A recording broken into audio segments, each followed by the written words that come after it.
Love on the Moonlight Planet. In the farthest corner of the Andromeda galaxy, there was a planet bathed in silver light. Its name was Chandani, the Moonlight Planet, where oceans shimmered with liquid light, and the air carried music instead of wind. No one from Earth had ever seen it, until the night captain, Arof's ship, lost control. He was a lone space pilot on a mission to explore habitable zones beyond known space. His ship was hit by an unexpected energy wave, a surge so strong it tore through his navigation systems. The alarms screamed, metal panels burst, and then everything went dark. When he opened his eyes, he was lying in soft silver sand under 2 crescent moons. The light was gentle, glowing all around him, and then he heard it, a voice. Not through his ears, but straight into his thoughts. "Don't move. Your body is still fragile," the voice said softly. He turned. Standing beside him was a figure glowing faintly blue, a girl, or at least she looked like one. Her skin shimmered like moonlight on water. Her eyes, luminous and deep, held an entire galaxy within. She wasn't human, yet something about her felt heartbreakingly familiar. "My name is Zira," she said, touching his hand lightly. "You fell from the sky." Her touch sent a wave of warmth through his veins, like electricity mixed with emotion. Arov tried to speak, but the words came out broken. "Where am I?" "You're on Chandni," she replied, "the planet that listens to stars." Days passed, or maybe weeks, he couldn't tell. Zero showed him her world, glowing forests that sang when the wind blew, rivers that changed color with feelings, and cities made of living crystals that grew like trees.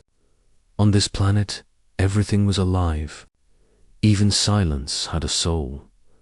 Arov felt something awaken inside him, something he had buried long ago beneath his astronaut's discipline. He felt love, not the kind you find on Earth, something purer, deeper, beyond form, beyond species. One evening, under the twin moons, Zira asked, "Do humans love with their minds or their hearts?" Arov smiled. "We think it's the heart, but maybe it's the soul." She stepped closer. "Then maybe our souls are not from different worlds." Their fingers met human warmth against alien light, and the sky responded. The moons turned brighter, and a rain of luminous dust began to fall. It was the way Chandni celebrated love, but their union was forbidden. The Council of Lumens, guardians of cosmic balance, appeared in a storm of blue light. "The human must leave," they declared. "His presence disrupts the energy of this world." Zira pleaded, "He's not a threat. He's a heartbeat." But the council warned her, if she resisted, she would lose her light forever.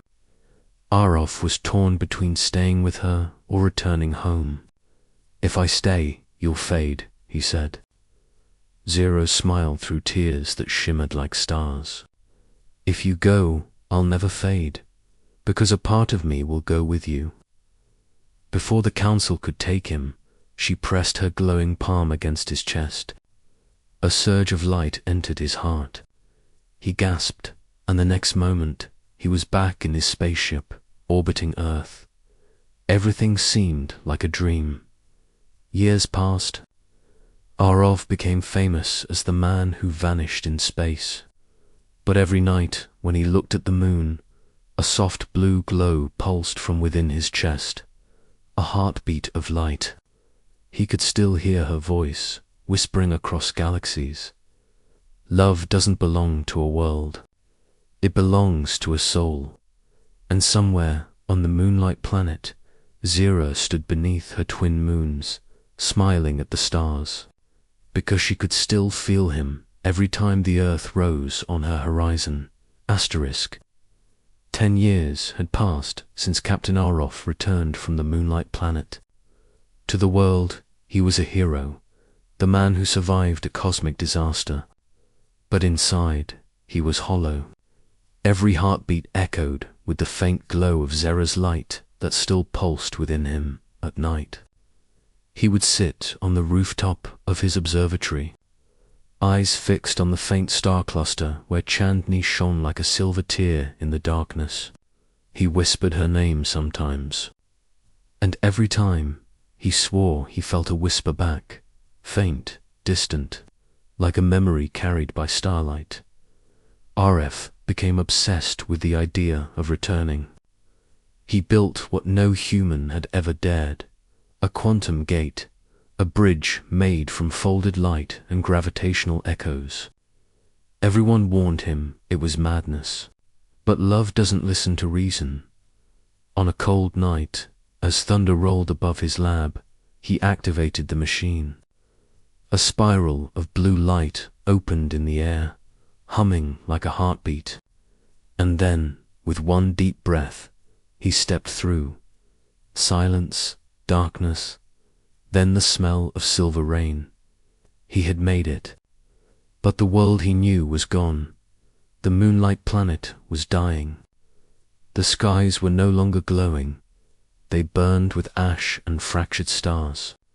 The rivers that once sang were silent, and where the crystal cities once stood, only ruins remained, frozen in time. Aroff fell to his knees. "Zera," he whispered, "what happened?" A voice answered, faint, broken, yet unmistakable. "Aroff, you came back." He turned, and there she was. Zera dimmer now, her light fading like a candle in a storm. Her once luminous skin was dull, and her eyes flickered like dying stars. She smiled weakly. "I knew your heart would find the way." Aroff ran to her, holding her in his arms. "What happened to your world?" She looked up at the dim moons. "When I shared my light with you, I gave away the balance that kept Chandni alive. My world began to fade, but I don't regret it." He shook his head. "I can save you. I can fix this." Zera touched his cheek. "You cannot fix love, Aroff. You can only live it." He refused to believe it. He took out a small device, a heart-shaped core, powered by the same energy he had built into his quantum gate. "If I merge this with your light, it'll restore you," he said. Zera smiled sadly. "And what will it do to you?" He looked at her with tears in his eyes. "Maybe I'll finally belong here." Before she could stop him, Aroff pressed the device to his chest. The light from his heart, the same light Zera once gave him, exploded into a brilliant wave that spread across the dead planet. The sky turned blue again. Rivers began to hum. Flowers opened, but Zera looked down to find Aroff lying motionless. His eyes closed, his body glowing faintly silver. She whispered, "You gave your life for my world." Tears streamed down her glowing face as she knelt beside him. "Then let me give mine for yours." She leaned close and kissed him, a kiss of light and eternity. Their bodies dissolved into streams of energy that merged into the planet's core. And then, for the first time in centuries, the Moonlight Planet was reborn. 2 new stars appeared in its sky, one blue, one gold, forever circling each other. The people who would later find the planet called those stars the lovers of Chandni. And sometimes, on silent nights, space travelers swear they can hear 2 voices whispering through the cosmic winds, soft, eternal, and full of love, across galaxies, across lifetimes. Love always finds its light. It had been 300 years since Captain Aroff vanished into the stars. Humanity had evolved, stretching its reach across galaxies, building empires on distant worlds. But somewhere, in the archives of forgotten history, there still lived a myth, the story of a human and an alien who loved beyond time. They called it the Moonlight Tale. Commander Elara Voss had grown up hearing that story. A fearless explorer, known for chasing the impossible, she believed in logic, not legends. Until one day her ship detected a faint signal, a frequency pulsing in rhythmic intervals, like a heartbeat. The coordinates pointed to a system long thought destroyed. The Chandani system, Elara's crew warned her. That planet doesn't exist anymore. It's just cosmic dust. But the signal kept repeating, steady, alive. Something was calling her. She followed the signal through a nebula of shattered starlight and storms of plasma. When the chaos cleared, her ship's sensors detected something impossible. A planet, glowing silver, untouched by time. It shouldn't have been there. Yet it was. The Moonlight Planet, as her ship descended. Soft music filled the cabin, a melody that didn't come from her instruments. It was singing, voices whispering in harmony.